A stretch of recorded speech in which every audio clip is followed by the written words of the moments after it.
ఇప్పుడు జూబ్లీహిల్స్ ఉప ఎన్నికలు జరుగుతున్నాయి. సో జూబ్లీహిల్స్ ఉప ఎన్నికలు జరుగుతున్న నేపథ్యంలో కాంగ్రెస్ పార్టీ నుంచి మేము గెలుస్తామని చెప్పేసి కూడా నవీన్ యాదవ్ గారు అంటున్నారు. అలాగే ప్రజలు కూడా కొన్ని వార్తలు వినిపిస్తున్నాయి. దాన్ని నిజమే అంటారా? ఎలా చూస్తారు? మేము చూడండి, గత 10 రోజులుగా గ్రౌండ్ లో తిరుగుతా ఉన్నాం. ప్రజలతోనే అయితే అస్సలు కాంగ్రెస్ పార్టీకి వేస్తాం అని చెప్పి లేదు. ఎక్కడ కూడా మాకు ఎక్కడ ఒక్క ఓటర్ కూడా కాంగ్రెస్ పార్టీకి ఇస్తామని చెప్పలేదు. ఇంకోటి మేము వితౌట్ కండువా, మా పార్టీ కండువా లేకుండా ఇట్లానే సింపుల్ గా తిరుగుతా ఉన్నాం. ప్రజానాడి చేసుకోవాలంటే సివిల్ గా తిరగాలని చెప్పేసి మా ఒక ఆలోచనతో మేము సివిల్ గానే తిరుగుతా ఉన్నాం. ప్రజలతో కనుక్కుంటా ఉన్నాం. ప్రజలు చెప్తా ఉన్నారు 6 గ్యారెంటీలు అని చెప్పి. ఇది ఏంటంటే ఒక చేయి గుర్తుంది ఇలా పార్టీ, చేయి గుర్తుకి ఓటేయండి మేము చేయిస్తాం అనేది వీళ్ళది ఒకటి ఉంది. ప్రజాపాలన అని చెప్పి ప్రజల్ని మోసం చేస్తారు. మనం చేయి గుర్తుకు ఓటేయాలి, వీళ్ళు చేయిస్తా ఉంటారు అనమాట. 6 గ్యారెంటీలు అని చెప్పేసి మోసం చేసినారు. ఒక్క గ్యారంటీ అమలు చేసింది ఒకటే ఒక గ్యారంటీ, అది కూడా ఫ్రీ బస్సు. ఆ ఫ్రీ బస్సు రోజు జుట్టు పట్టుకొని డిస్ట్రిక్ట్ కోసం సీట్ల కోసం గొడవలు అవుతా ఉన్నాయి, చూస్తా ఉన్నాం మనం. ప్రతి బస్సులో గొడవలు అవుతా ఉన్నాయి. మహిళల్ని 2500 ఇస్తాను, మా మహిళా సోదరులకి 2500 ఇస్తా అన్నారు. అవి లేదు. స్కూటీలు ఇస్తా అన్నారు. స్కూటీలతో ట్రాఫిక్ జామ్ అవుతుంది జూబ్లీహిల్స్ మొత్తం. మహిళలకి వీళ్ళు ఇచ్చిన స్కూటీలతోని మొత్తం జూబ్లీహిల్స్ ట్రాఫిక్ జామ్ అవుతా ఉంది. ఎంత ట్రాఫిక్ జామ్ చూడండి మీరు, బయట ఎన్ని స్కూటీలు ఉండవు. అలా 2500 మహిళలకు ఏదైతే ఇస్తా అన్నారు కదా, గతంలో 100 రోజుల్లో ఇస్తా అన్నాడు. ఆ 2500 ఏడా పెట్టుకోవాలని చెప్పేసి అల్మారిలో జాగా దొరుకుతుంది మా మహిళలకి. అంత బాధపడతా ఉన్నారు పాపం. ఏడ పెట్టుకోవాలి 2500 అని చెప్పి మా మహిళలు బాధపడతా ఉన్నారు. ఒక్క సంక్షేమంగా అమలు చేసింది కాదు, అన్ని అలవికానే హామీలు తెలియదు. కేసీఆర్ గారు అడ్మినిస్ట్రేషన్ మొత్తం ఒక సెటప్ చేసి వెళ్ళారు. వచ్చి గమ్ములో కూర్చొని అది పరిపాలన కంటిన్యూ చేసేది ఉండే. చలో కేసీఆర్ గారి పేరు నీకు నచ్చకపోతే చలో పేరు చేసాను. అదే సంక్షేమ పథకాలు. ఇప్పుడు సంక్షేమం నడిచింది, అభివృద్ధి నడిచింది, రెండు ఏకదాటిగా నడిచినాయి కేసీఆర్ గారు ఉన్నప్పుడు. అదే విధంగా మొత్తం సెటప్ చేసి పెట్టారు కేసీఆర్ గారు. అదే విధంగా నడిపించేది ఉండే. దాన్ని వచ్చి అన్ని వ్యవస్థలు నాశనం చేసినాం. ఈయనకి మెయిన్ అడ్మినిస్ట్రేషన్ ఎక్స్పీరియన్స్ లేదు. ఈయన సర్పంచ్ అయ్యిండు, తర్వాత ఎమ్మెల్యే అయ్యిండు, మళ్ళీ ఎంపీ అయ్యిండు, ఎంపీ నుండి డైరెక్ట్ మళ్ళీ సీఎం అయ్యిండు. ఈయన ఒక క్యాబినెట్ మినిస్టర్ అయ్యి ఉంటే ఈయన క్యాబినెట్ లెక్క పత్రం ఏంది మంచి చెడ్డ అంతా తెలుస్తుండే. ఇది ఇప్పుడు ఈయన ఆ సీట్ మీద కూర్చోగానే ఎవరిది ఈనడు. ఈయనది ఇప్పుడు మా అధికారులు చెప్పింది కూడా ఎవరిది ఈనడు. ఇష్టం వచ్చిన రాజ్యం వెళ్తా ఉన్నాడు. అన్ని వ్యవస్థలు సర్వనాశనం అయినాయి. ప్రజలు ఇలా జేబులో అప్పుడో ఇప్పుడు 100 రూపాయలు 200 ఉంటున్నాయి. గయ్యూ లేకుండా అడగదిన పరిస్థితి వచ్చింది ప్రజలు. రైట్. ఇప్పుడు ఇంకోటి ఏంటంటే బాకీ కార్డ్ అని చెప్పేసి కూడా ప్రజలు మీ పార్టీ నుంచి ముందుకు తీసుకెళ్లడం జరుగుతుంది. అయితే ఇక్కడ ఏంటంటే చేసినా కూడా వీరు బీఆర్ఎస్ పార్టీ విమర్శించడానికి మాత్రమే ఉన్నారని చెప్పేసి కూడా కాంగ్రెస్ నాయకులు అంటున్నారు. అది నిజమే? మీరు చేసి ఉంటే మొత్తం తెలంగాణ రాష్ట్రంలో మహిళలు కావచ్చు, విద్యార్థులు కావచ్చు, జాబ్ హోల్డర్స్ కావచ్చు, ఈవెన్ గవర్నమెంట్ జాబ్ వారి ప్రభుత్వంలో పనిచేసిన గవర్నమెంట్ జాబర్స్ కూడా బండలా బుతులుతున్నారు. ఎందుకు తిడతారు? మీరు అంత పని చేస్తుంటే. ఇప్పుడు కేసీఆర్ గారు ఇంత మంచి పనులు చేశారు, తక్కువ రాష్ట్రం సాగిన తక్కువ కాలంలో ఇంత పని చేశారు అని గుండెలో పెట్టుకొని చూసుకోలే. ఇలా ప్రజలు స్వచ్ఛందంగా చెప్తున్నారు మాకు మంచి అవకాశం వచ్చింది, మేము డైరెక్ట్ బీఆర్ఎస్ పార్టీలో వచ్చినా రాకపోయినా మేము వాళ్ళకి ఓటేస్తామని చెప్పి స్వచ్ఛందంగా చెప్తా ఉన్నారు. ఎందుకు చెప్తున్నారు? అలా చేసిన మంచి పనులు ఉన్నాయి. కడుపులో ఉన్న పిండంకి ఓటకుంటుందా? ఉండదు. కడుపులో ఉన్న పిండం నుండి చచ్చిపోయి ములిసేంత వరకు కంటికి రెప్పలా కాపాడుకున్న గొప్ప నాయకుడు కేసీఆర్ గారు అండి. అలాంటి నాయకుడిని ఈ రోజు కాపాడుకుంటున్నారు ప్రజలకు అర్థమైపోయింది. 22 months లో ఏం చేసినారు? అంత సన్ని వ్యవస్థ నాశనం, ప్రజల్ని రోడ్డు మీద తెచ్చాడు, బిచ్చప్పలం చేసాడు ప్రజల్ని. ప్రజలు ఆలోచిస్తున్నారు, ప్రజలకు మంచి అవకాశం వచ్చింది. కానీ ఆ అన్ని దైవ నిర్ణయం అంటారు. అదేవిధంగా మా ఎమ్మెల్యే గారు స్వర్గస్థులు అయినారు. ఈ యొక్క ఎన్నిక వచ్చింది ఈ 22 నెలలు. ఎప్పుడైనా 5 సంవత్సరాలు వస్తాయి, ఎలక్షన్స్ వస్తాయి.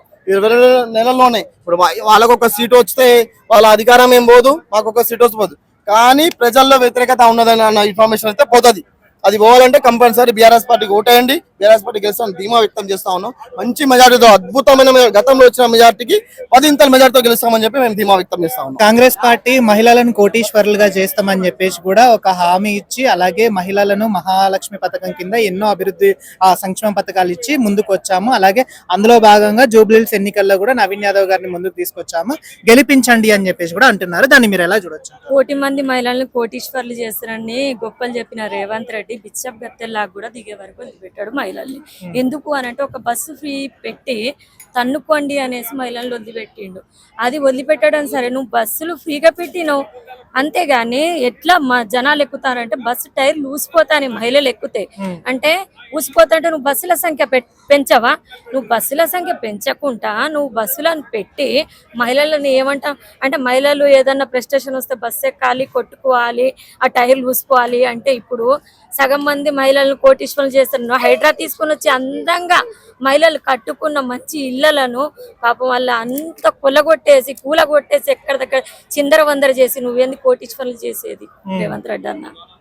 సో జూబ్లీహిల్స్ ఉప ఎన్నికల్లో భాగంగా ఇప్పుడు మాగంటి సునీత గారికి ఆ టికెట్ అనేది అనౌన్స్ చేయడం జరిగింది. గెలిచే సూచన ఏమన్నా ఉందంటారా? ఎట్ల కన్నా మాగంటి సునీతక్కనే గెలుస్తుంది. ఎందుకంటే గోపన్న ఎంతో అభివృద్ధి చేసిండు జూబ్లీ హిల్స్ ని, ఎంతో అద్భుతంగా ప్రజలకు ఎక్కడ వెళ్ళిన పలకరించినా కూడా మా ఇంటి బిడ్డ అనే ఒక ఫీలింగ్ ఉన్నది వాళ్ళకు. కేసీఆర్ గారు చేసిన అభివృద్ధి కూడా వాళ్ళకు గుర్తున్నది, గోపన్న చేసిన గొప్ప పనులు కూడా వాళ్ళకు గుర్తున్నాయి. అనునిత్యం మీ వెంట నేనున్నా అనేసి ప్రజానాయకుడు గోపన్న.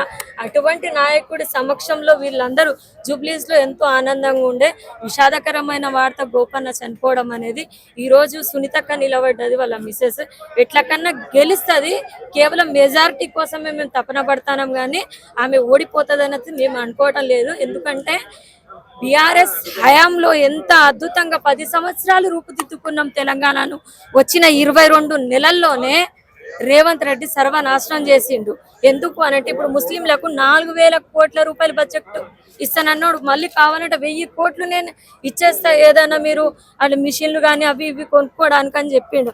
కనీసానికి 1,000 కోట్ల బడ్జెట్ కూడా ఇవ్వలేదు కదా. మరి ఎందుకు అనవసరంగా మైనార్టీస్కి ఏమన్నాడు, ముల్లా మోజంలకు 10 నుంచి 15,000 చేస్తానన్నాడు. చదువుకున్న పిల్లలకు 10th డిగ్రీ చేసిన వాళ్ళకి 10,000 ఇస్తా, 15,000 ఇస్తా, వాళ్ళు మంచి మార్కులు వస్తాయని చెప్పిండు.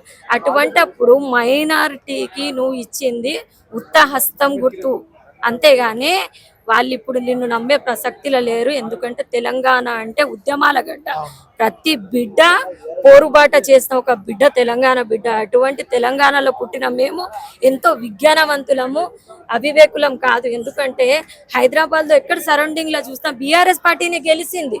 ఊర్లలో 1-2 డిఫరెంట్లలో నీ మాటలు నమ్మి ఓటు. కానీ ఈ రోజు ఊర్లో ఉన్న ప్రజలే ముందుగా బాధపడతారు. మేము ఈ రోజు రైతు బంధు రావట్లేదు, మాకు రైతు 2 లక్షల రుణమాఫీ జరగలేదు, మాకు కేసీఆర్ గారు ఉంటే పింఛన్ కూడా పెరిగేది, చేతులారా మేము దూరం చేసుకున్నామని ప్రతి రైతు ఈ రోజు బాధపడతాండు. యూరియా బస్తాలు కూడా దొరకట్లేవు. క్యూ లైన్లలో నిలబడి పాపం వాళ్ళు నానా కష్టాలు పడతాను. చెప్పులు ఆనాటి రోజులు తెస్తా అని ముందే చెప్పిండు ఆయన, కానీ వీళ్ళే నమ్మలేదు. కానీ నిజం చేసిండు. తులం బంగారం కాదు కదా, ఈ మీసం అయితే కదా, ఇనుము కూడా ఇయ్యాడు రేవంత్. రైట్, మీరు ఒక మహిళగా చివరిగా గవర్నమెంట్ కి ఏం చెప్పదలుచుకున్నారు? అంటే మా ఇక్కడ జూబ్లీహిల్స్ ప్రజలకు మీరు ఏం చెప్పదలుచుకున్నారు? జూబ్లీహిల్స్ ప్రజలకు నేను ఒక్కటే చెప్పాలనుకుంటాను. ఎందుకంటే ఈ రోజు ఇక్కడ బీఆర్ఎస్ ప్రభుత్వం గెలిస్తేనే కేసీఆర్ గారికి మనం ఇచ్చిన ఇది పెద్ద ఒక గిఫ్ట్ లా. ఎందుకంటే అసమర్థ పాలన కాంగ్రెస్ ఎట్లా పరిపాలిస్తుంది అనే దానికి ఇది చెంపపెట్టవుతుందని నేను చెప్తాను.